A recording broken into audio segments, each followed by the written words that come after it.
I like FPS games. I like them a lot. You know, I like all the Doom games. I enjoyed all of those. I played the Quake remasters, and I really like those. I never played them before that, and they were really fun. I enjoy most of the Halo games, but there is one game that I absolutely love, and it's been one of my favorite games of all time, and that would be Titanfall 2. And funnily enough, this game also completely ruined modern FPS games for me. Well, okay, maybe just every Call of Duty game since then, and the like, but still. To put it simply, the game is amazing. Peak, as one might say. And they will never do it again. Titanfall 3 is not happening. 1980. I wanted to talk about this game for a while now. At least for about a year. But I never got around to it. Recently, though, I've been playing it a lot. Like, it's been a problem. Almost as much as my addiction to RoboQuest. I have so much footage that is just probably not even going to be used in this video. You know, I also found a physical copy at a GameStop for like $6. And, you know, it kind of just made me really sad. Because the game's worth more than that. It has value. It's good. When the workers saw me grab it, though, she was just yelling at me, "This is online only," and asking if I'm sure if I even want it still. And I just looked at the game and back at her, and I was just confused. It says there's a campaign. I just really want to get into this video and talk about another game that I really love before I have to suffer and talk about garbage in the next video. So let's just get into this and discuss Titanfall 2.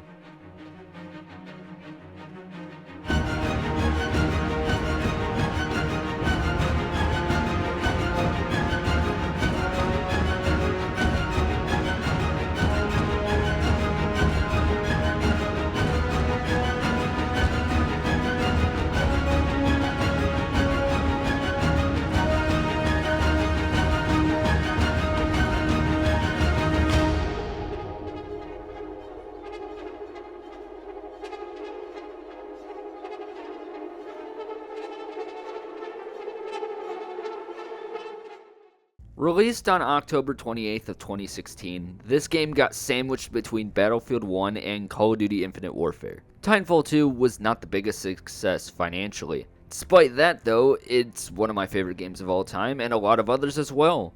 And unlike the first game, it came packed in with a full-fledged single-player campaign.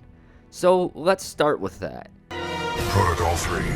Protect the pilot. The campaign is not very long, roughly 4 to 5 hours. You could beat it in an afternoon, and maybe even shorter if you are really good at the game. When I replayed it for this video, I played it on hard difficulty, and it was still a decent challenge. However, I didn't die that many times. I'm not sure how many exactly, I just know it was less than 10. The story is very simple. It is simply just a story of war between a militia and the IMC, and involving a thing called the Ark. I'm not very good at paying attention to story and plots, so forgive me. You play as Rifleman Jack Cooper, who is aspiring to be a pilot. And in the intro of the game, we are getting trained to be a pilot by Captain Lastimosa. Fun fact, he's voiced by the same guy who voiced Nikolai in COD Zombies. Jack Cooper's voiced by Matt Mercer of all people as well, a legend in the industry. There's only a total of 9 missions in this campaign, so again, it's not a very long one. And in my opinion, it's a perfect length for this kind of story. It's not so short to where absolutely nothing happens. Modern Warfare 3 2023. God, that was such a terrible campaign. It is a very eventful campaign, Titanfall 2 that is. The pacing is pretty good, everything flows nicely into each other in every mission. The characters are all really good too. BT is my personal favorite out of the whole cast. Cooper and Blisk are cool too, but BT is just great. Barker as well. Barker is great. He doesn't really do much, but he's great as well. The thing that I want to talk about the most with this campaign though isn't the story, because I don't think that's really the thing anyone really looks into with this game or care about the most, but the level design. It is phenomenal. I would put this campaign above pretty much every COD game besides maybe the first 2 Black Ops games, and even that I might still make an argument for this game being better. And that's simply because of its gameplay and level design. Each and every level, in my opinion, is at worst just good, and at best is phenomenal and just perfect. Into the Abyss is an insane mission. It has you go into a factory that is producing buildings and stuff. I forgot what those buildings are for. I forgot what the factory was even for, really. but you basically just take a ride on those buildings as they are being produced in the factory while trying to reunite with your Titan BT. There is more of it, like climbing up a training ground of some kind while it's sideways and fighting in some sort of simulation, but the beginning part of it is probably the best and most interesting part of it in my opinion. Effect and Cause is probably the best mission in the entire game. I really don't think I need to explain why, especially to the people that have played the game. I mean, just look at it. This is just awesome. Every part of it is just awesome. Like, this is, come on, this is cool. If you don't like this, I'm sorry, leave. The door's right there. Get out. What makes all the levels so good in my opinion is once you get BT, each and every level has certain sections very clearly and well designed for pilot gameplay, making great use of the movement that is at your disposal. In regards to the Titan gameplay, it's the same case. All the levels clearly have spots built for that style of gameplay. The Titan fights are really fun, and it's kind of funny when they start talking to you and try to talk shit only to blow up immediately after. And I don't think neither part outshines the other. You get a good balance between pilot gameplay and Titan gameplay. A lot of the times you end up getting separated from BT anyways, for plot related reasons of course, like him not being able to fit into a place because of having a dump truck or getting abducted, but that's besides the point. Back to the actual level design, not only are they amazing for how well they are made and how well they suit the overall gameplay, and making great use of the movement, and they're just so nice to look at. Each level, at even the least colorful one, are just gorgeous to look at. Not to get ahead of myself, but the last level of the game, the Fold Weapon it's called, not only being a roller coaster of a level, but looking absolutely stunning in the process, with that final shot of the planet Typhon being destroyed by the Ark exploding. This is art right here. This is beautiful. Every level feels a bit like an art piece when you take a second to admire the gorgeous landscapes. Outside of maybe Blood and Rust, they are all jaw-dropping. Genuinely, I forgot how good these looked. Even Blood and Rust does look good though. It's just by far the most boring looking level in the game. You can't even compare these to even like the most boring level right after. Even the very first level right after the tutorial still looks better. Somewhat related but not really, but all of these missions take place on a planet called Typhon. You know what that reminds me of? Okay! Now I want to talk about the boss fights because in this campaign you have to deal with the antagonist group, the Apex Predators, led by Cuban Blisk. All of the boss fights in Titanfall 2's campaign have you fighting against each and every Apex Predator member as a Titan. And I will not lie to you, there is only one boss fight that is not a complete pushover. There is another one which I'm kind of mixed on because to an extent it is somewhat of a challenge, I guess, but you have access to Legion's kit just by starting the mission. The first boss fight is in the Blood and Rust mission and is against a dude named Kane, described as a known narcotics dealer and abuser.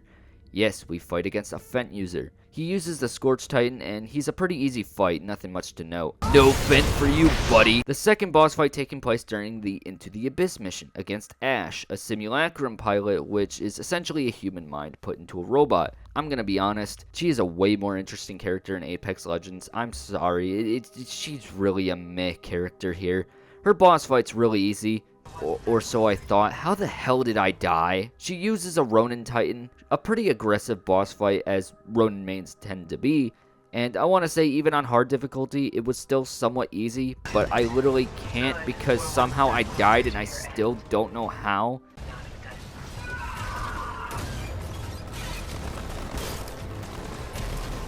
Boss fight number 3 happens during the Beacon mission, the same mission that has the saddest moment in gaming history. Well done, pilot. Richter is the man you fight here, and he uses tone, so that's how you know how much of a bitch he is. I can't really say much about this fight because I beat him within 45 seconds. It was kind of hilarious. It felt like that one panel in Invincible. The fourth boss fight putting you up against Viper during the mission The Ark. By far the most challenging, most interesting, and most engaging boss fight in the whole game. He uses the North Star Titan. He flies around and he's just very aggressive. At the end of his boss fight you think he died, but then he comes back, so you gotta eventually put a bullet in his head. The fifth and final boss fight is against Sloan. Appears towards the end of the Fold Weapon mission It's alright, I guess. She uses the Ion Titan. I mean, I already said it earlier, you get the Legion loadout, so it doesn't matter. Even though, in all reality, Legion isn't even the best loadout here. And you can just spam switch between each and every loadout if you don't feel like waiting on cooldowns. After a bit of damage, she will phase out and spawn a few regular enemy Titans to fight you. I mean, I guess it's challenging, but for me, it was a cakewalk, so I don't know. I've never died to her. I didn't even die to her on my first playthrough.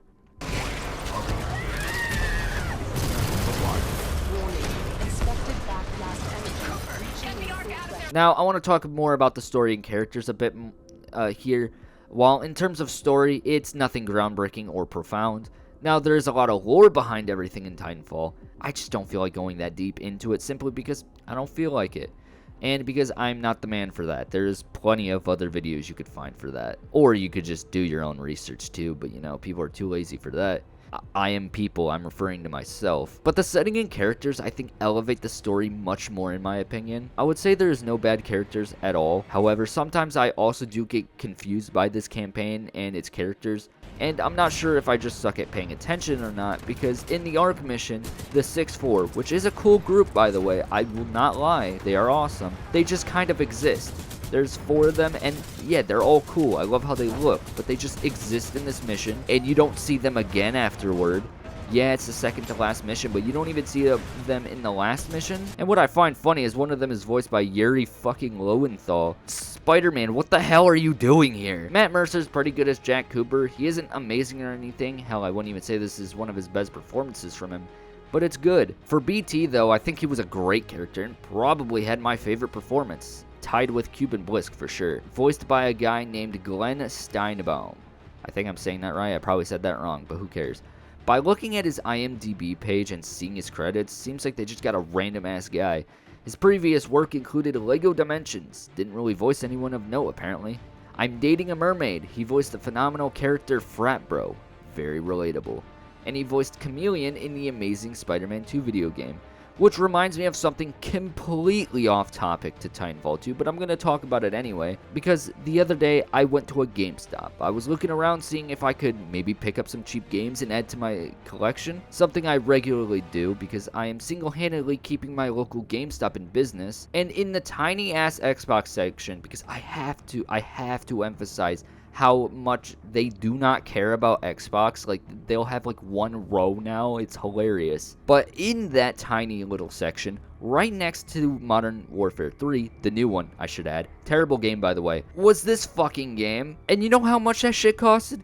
$55. It costed more than most of the new games, and even more than some of the new releases they had on there. Keep in mind, this was a used game. So some dipshit GameStop executive or somebody up there thought that this was the value of the game. And it's the worst reviewed version of the game as well. Anyways, what was I talking about? Cuban Blisk is a great character, tied with BT in my opinion.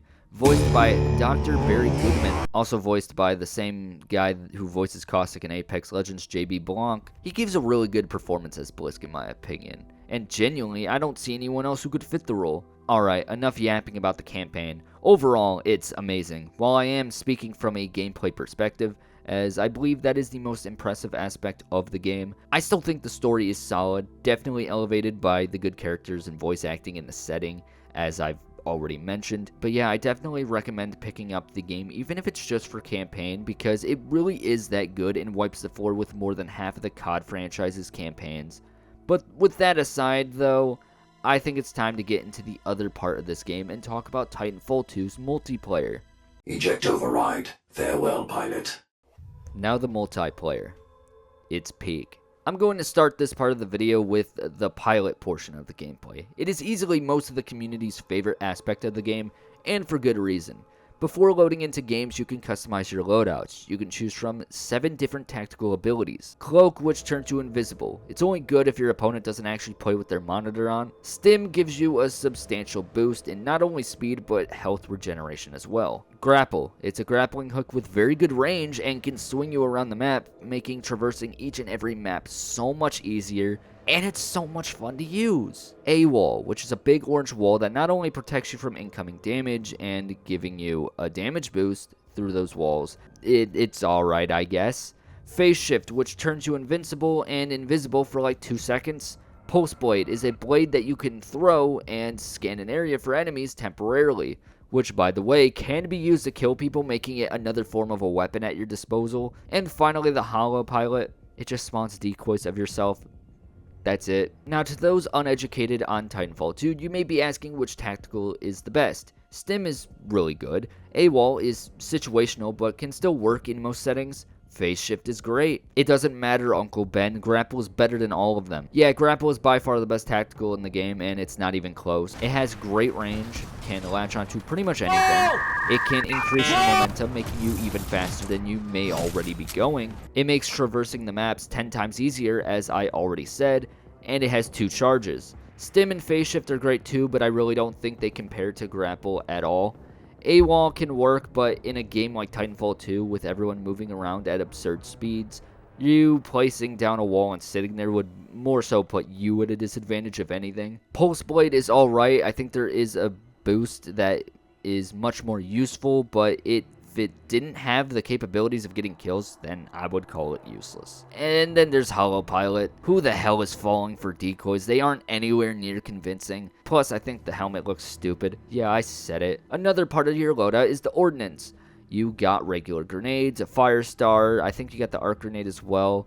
The gravity star, which pulls people into it, which is really cool, and I think can even pull in rounds fired near it. There's also the satchel, which is basically a C4, and the electric smoke, which I think is fine, but the Titan one is better. Then you have your weapons. You have a decent selection of them. I think there is more weapons, and I'm sure there's more weapons in Titanfall 2 than there is in 1. I forgot. But I do have a take, alright? I think each and every gun in this game is usable. That being said, it's the furthest thing from balanced. It is so unbalanced. It gives Modern Warfare 2 2009 a run for its money. Okay, you know what? I take that back. Actually, no, it doesn't. But truthfully, there is some really bad weapons. But I think they are still usable, and you could still very well dominate lobbies with them. That might be due to the extreme quick time to kill, but who knows? For assault rifles, there's 5. The G2, Hemlock, Flatline, R101, and 201, which are basically the same exact gun. The G2 is amazing, but the Flatline is perfection. In fact, I think it's a bit too good. The damn thing has no vertical recoil whatsoever, and the horizontal recoil is not even remotely enough to make it hard to use. There should not be an R201 and R101, however, in the same game.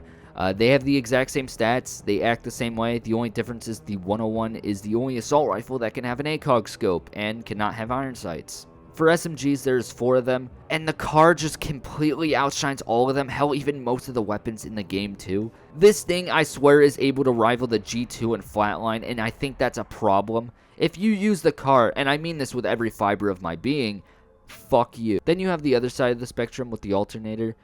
I mean, it's a good gun, but compared to the car, it just kind of pales in comparison. The R97 and Volt, however, are good guns, but not completely overpowered, but good. For LMGs, there's 3 in total, one of which being the Spitfire. For whom it may concern, you Spitfire users will be joining the remaining car users in the deepest pits of hell. The All-Star is cool, and the Devotion kind of sucks, but it's whatever. There's 3 snipers in the game.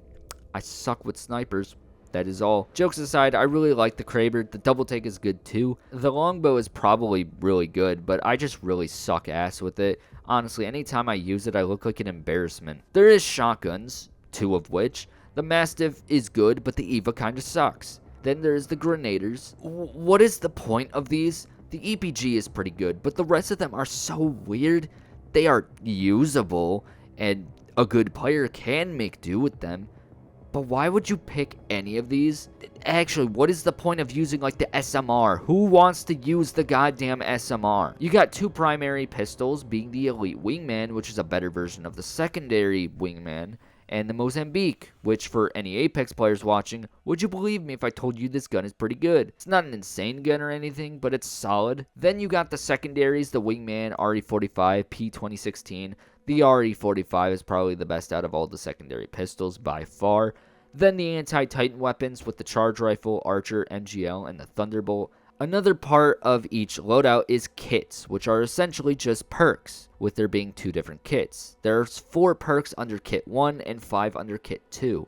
Kit 1 perks are decent, but fast regen just clears all of them, and it's not close, especially with the time to kill as fast as this game. You kinda need that in case you do end up surviving gunfights. For Kit 2, some of these confuse me, and the people that use them confuse me even more. You got Kill Report, which marks the death locations of enemies on your HUD, not teammates. The enemies. Am I stupid? Why does this just not click with me? Wall hang is decent if you ADS while wall running, you just hang there. It can be useful, I guess. Hover.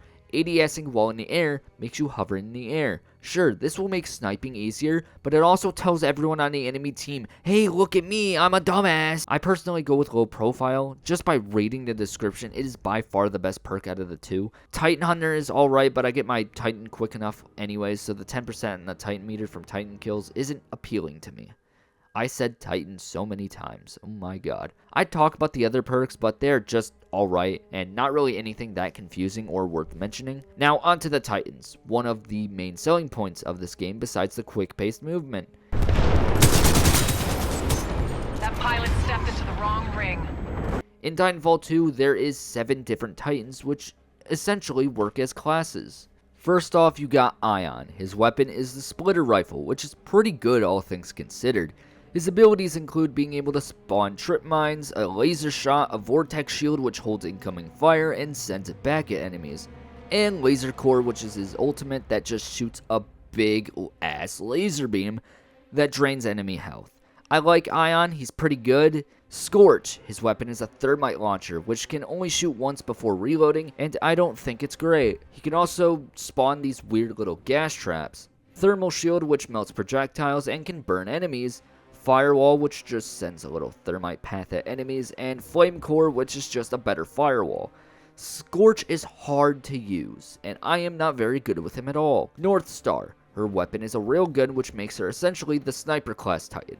She has VTOL Hover, which just lets you fly up into the sky, a Tether Trap, which can latch onto enemies and just hold them in a spot, which can be very scary, a Cluster Missile, which is exactly what it sounds like, and Flight Core, which sends you into the sky and you fire missiles at enemies. It is fun sniping pilots with North Star, but man, am I terrible with her. Definitely one for people with skill and not for me. Meanwhile, on the other side of the spectrum, we got Ronin, who in fact requires skill to play, but I love playing him. Just look at him, he has a big ass sword, how could I not? His gun is Lead Wall, which is just a shotgun. He has a phase dash, which is just like the phase shift pilot. A sword block, which only reduces damage taken, but you can hold it as long as you want without any cooldown. He has an arc wave as well, which is just an electric wave that can damage enemies. And then there is Sword Core, where he pulls out his sword and just goes crazy with it. Ronin, I would say, is somewhat hard to use, and I am far from good with Ronin, but I'd be lying if I said I didn't have so much fun playing him.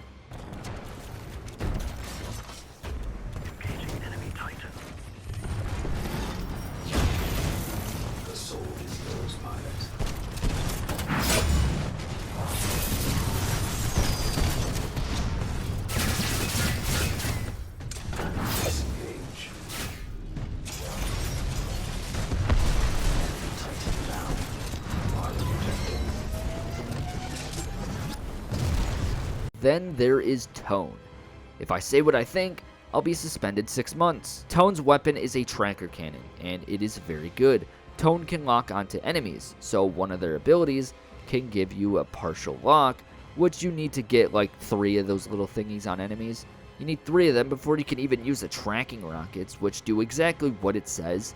You can place up a pretty big wall to protect yourself, and Salvo Core, which shoots rockets that go wherever you aim, really. Tone is easy to use, let's just leave it at that. Legion, you like big guys with a gun? He has what is called a Predator cannon for a gun. Say Legion, I heard you like him young. He can switch between close and long range ammo and has a power shot which acts differently depending on if you are using close or long range ammo. A shield that goes on his gun, and Smart Core, so for anyone that's played Titanfall 1, you remember the Smart Pistol, right? Yeah, try that on a fucking minigun. If he wasn't such a fat ass, he'd probably be the best Titan in the game, truly. Finally, you have Monarch, who is tied with Ronin for my favorite Titan. I genuinely love playing Monarch so much. They definitely have a bit of a learning curve, but once you get the hang of it, you will become a monster and you will rip apart lobbies. They have Energy Siphon, which when it hits an enemy, you take part of their battery to give you shield. They can also send a missile swarm at enemies, and then Rearm, which just refreshes both Energy Siphon and the rockets. And then the Upgrade Core, which is really cool actually. When you get a core, you can upgrade your core and your Titan. In your loadout, you get 3 of them, and you can also change what they do between several different options. So you could have one loadout and have it set one way for a game, and then the next match you could do it a different way, or you could change it in the same match as well on a different respawn. Which leads me into talking about Titan kits, because just like pilots, Titans have kits or perks. There is universal ones like Nuke Eject, which is exactly what it sounds like. You can choose between either a slower protected fall when you get a Titanfall or an unshielded faster fall, which I don't know why you'd pick that if you've seen how people play this game. You really shouldn't pick that. Then you have the Titan specific kits, which are different and specific to each Titan, like having 2 arc charges instead of 1 for Ronin, moving faster during VTOL hover and flight core for North Star, or blocking twice as much damage with the gun shield for Legion. I've never been the biggest fan of Titans. I've always preferred the pilot gameplay, but after recently using more and more Titans, it is really fun. Some people I've seen say they should straight up remove the Titans though, and just no. Do you really want to play Fall? No Titan, just Fall. There is boost in this game, which rely on your Titan meter. Depending on a certain percentage, you can use whatever boost it is that you have equipped. There is 12 total, I think. I never found a use in a lot of them. Some of them are basically like the tacticals in the game, like Hollow Pilot Nova, Phase Rewind, and Hardcover. But then you got Amped Weapons, which increases damage on weapons for like 30 seconds. Map Hack, which reveals all enemies to your entire team. Titan and Pilot Sentries, which are very annoying, but the best boost in the game is the Smart Pistol. It replaces your secondary with a smart pistol that only has 2 12-round mags. Once it runs out, you are essentially out of a secondary, but I love the smart pistol, so it gets a pass, it's fine. Now let's talk game modes and maps. In terms of game modes, I was unable to play all of them, however I did get to play some of them besides the most popular one. I will only talk about the modes I was able to find matches for. Attrition, a 6v6 war between not only the players, but with the AI enemies seen from the campaign. Grunts, Spectres, Stalkers, and Reapers, who are extremely irritating and I fucking hate them. I personally love Attrition. It's the mode I played the most. It's also the mode I am able to get into the most. And it just feels like a giant war going on. Amped Hardpoint. It's domination from COD, except you can amp up each point to double your points. It's an alright mode, I don't mind it. The only problem is I feel like that it's just so easy to stomp the other team. Especially with how big the maps are, and, you know, despite the movement, trying to actually get to the points does feel a bit clunky. It's just weird, I don't know. Capture the Flag. Do I really need to explain what that is to you? I do have a hot take, however, and that is I am not the biggest fan of Capture the Flag. I don't think it's terrible, but I don't enjoy it. Bounty Hunt. I remember this mode from the beta. I think I was playing a forward base Kodai. I think that was the map I was on. And I like Bounty Hunt. You fight against another team to raise more money than them. What for, I'm not sure. Probably for an arms deal, if we're being honest. But there's different waves, which can be either killing AI enemies that you'd see in Attrition, or killing bounty titans that have a lot of health. At the end of each round, you can go to 2 specific locations on the map to turn in your cash. However, if you kill a player or get killed, you can gain or lose like 50% of what you have. And yeah, it's really fun. I like it. There's stakes to it throughout the entire game. Besides the fact that you are going to lose, but, you know, I digress. Live Fire, a round-based one-life-only mode where 2 teams of pilots go against each other to kill each other or hold the flag till the round is over. It has its own maps for it separate from every other mode, and I find it really fun. You can be down 0-4 and then just lock in and win 5-4, and it is just really intense, surprisingly. Pilot v Pilot is just TDM, but with only pilots, which is really fun, and it shows off how amazing the pilot gameplay is in this game. Titan Brawl is TDM, but with Titans, and it's really fun every once in a while, but again, I still prefer the pilot gameplay over the Titan gameplay, so I'm never really going to try and play this mode that often. There is a good selection of game modes, and while unfortunately I'm not able to play all of them, I do wish there was more, but the ones we have are really fun. But I think what elevates every game mode to being much better than what it actually is the epilogue.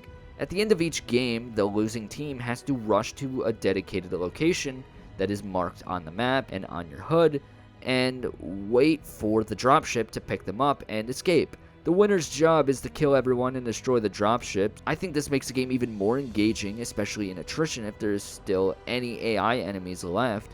It can get really intense and honestly makes it feel like you are playing a part of an actual war and a story, and I just really love it. This was in Titanfall 1 as well, if I remember correctly.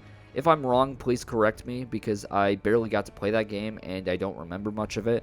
But I'm surprised more shooters haven't tried this, because genuinely, it's an amazing feature. It's an amazing addition to the game. I love it. For maps, most of them are good.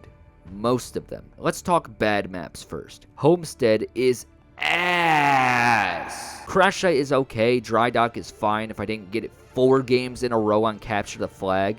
Outside of those 3, the rest of the maps I think are good. Angel City, oh wait, that's a Titanfall 1 map. War Games, oh wait, that's a Titanfall 1 map. Colony, oh wait, that's a Titanfall 1 map.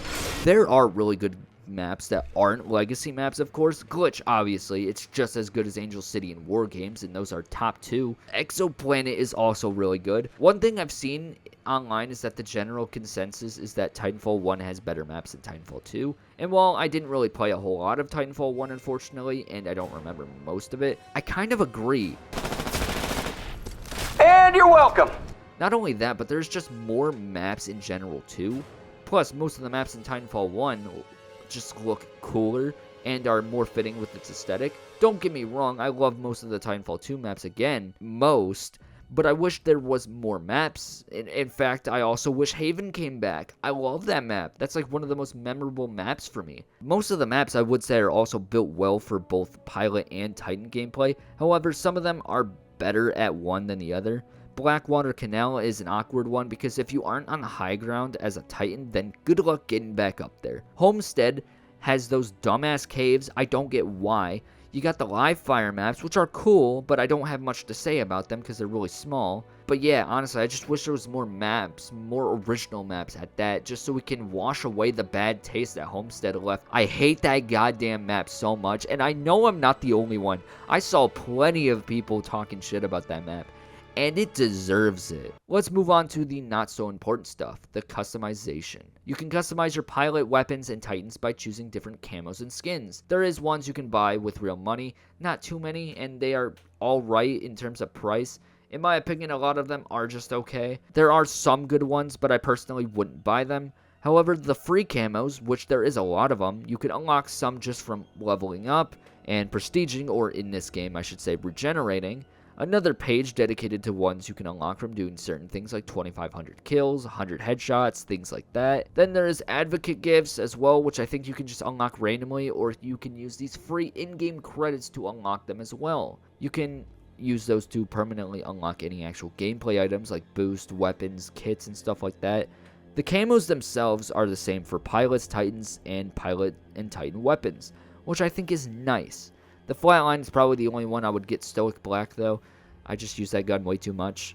You have the other stuff as well, like banners and emblems, which are like calling cards in Call of Duty. My favorite thing is the factions. You can choose whatever you want, and it gives you a different announcer and a different person to greet you at the beginning of games. The best ones in multiplayer by far is the Angel City Elite and Marvin's Finest Hour. For Angel City Elite, you get Barker's drunk ass commentating over the game, and it's very entertaining. He was a good character in the campaign, didn't play the biggest role, but goddamn, having him as an announcer makes the experience 10 times better. Marvin's Finest Hour, of course, has a Marvin. He doesn't, speak actual words, but the subtitles actually translate what he says, and it's kind of cute. I love it. I use Marvin's Finest Hour the most because I love the Marvins. They are adorable. The 6'4" is cool too. I just wish Gates was actually, loud enough to, be heard. The Apex Predators are cool. You got Blisk, who is cool, but just not as entertaining as he was in the campaign. The rest of them are whatever. I don't care about them. I do notice that a lot of people don't like Sarah Briggs, and I find that hilarious. I get it. I understand it, honestly. It's just really funny, though. Okay, this is the final wave, team. Hold them off just a bit longer. There is one last thing to discuss with Titanfall 2, and it's not going to be very long. and that is Frontier Defense. I didn't play it a whole lot. I couldn't find many games. I think I found about 4 of them, and it is a 4-player PvE mode where you defend a harvester against waves of enemies. And this can be played in, I think, like 4 or 5 different difficulties, from easy to regular to hard to master, and I think there's one called Insane. At least that's what it said in the wiki, but I don't remember. But again, it is a 4-player PvE mode, and you fight against enemies that you've seen in attrition and campaigns. So that means grunts, specters, stalkers, reapers. You do also fight some of the enemy drones that do appear in the campaign, which don't appear in any of the attrition and bounty mode. And you also fight a bunch of different kinds of titans, and the titans all act differently. Like some of them, if you take away all of their base health, they will just nuke eject immediately and explode. Some of them are just like Ark titans, so they like electrocute things and stuff. There's a lot of other ones, but I forgot what most of them do. At the end of each wave, you can use any money you have towards upgrades and defenses for your harvester, like arc traps and sentries. And it's pretty good, nothing crazy or anything, and I probably won't ever replay it that often if it weren't for the 2 announcers. Instead of the factions from multiplayer, you have the Last Resort, which includes Draws and Davis from the campaign. However, after the campaign, they apparently left the 6-4. These 2 make for the most entertaining multiplayer announcers, especially Davis, but the banter between these 2 makes the experience way more fun, and it's just so cool hearing these 2. If we ever got a Titanfall 3, we need the Last Resort as a faction. You know what? Scratch that. We need these 2 as the main characters of the campaign. I would love a campaign with these 2. It would be great. I don't really have much more to say, honestly, though. So let's just move on and finish this, shall we?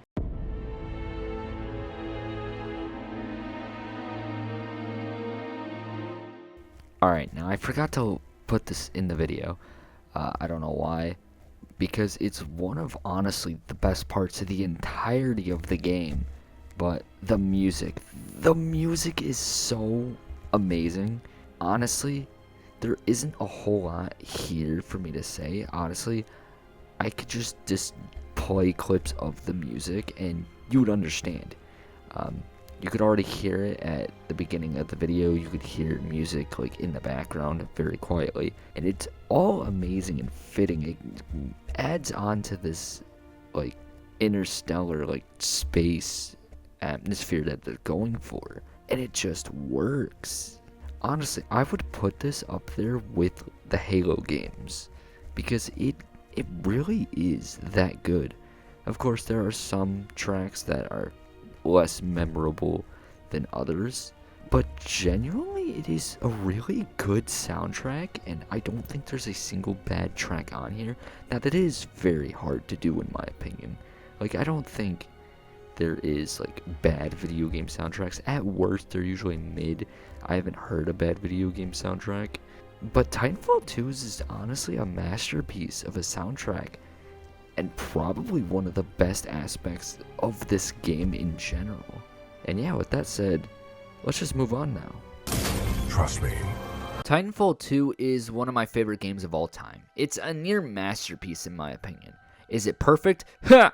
Absolutely not. The balancing is completely off, and it is lacking in certain spots, mostly in a few too little maps for my liking, and not enough perks for pilots. But other than that, I love the game and can't really find many other flaws at all in it that would hurt the game a lot. Within the first minute of the video, I said that Titanfall 2 ruined modern FPS games for me. So let me just expand on what I mean. I have ADHD brain, and Titanfall 2 was fun. Every FPS that came after was not fun. A lot of multiplayer FPS games in recent years just feel too generic for my liking.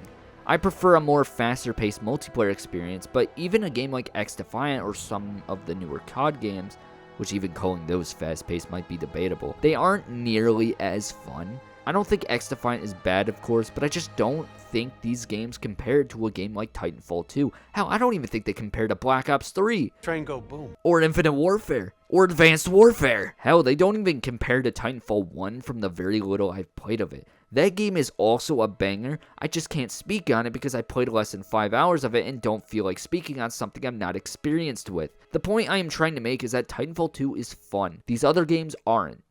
Only the most profound, breathtaking, inspiring statements made over here, guys. I know. I really love saying the most pretentious shit ever. It's so funny.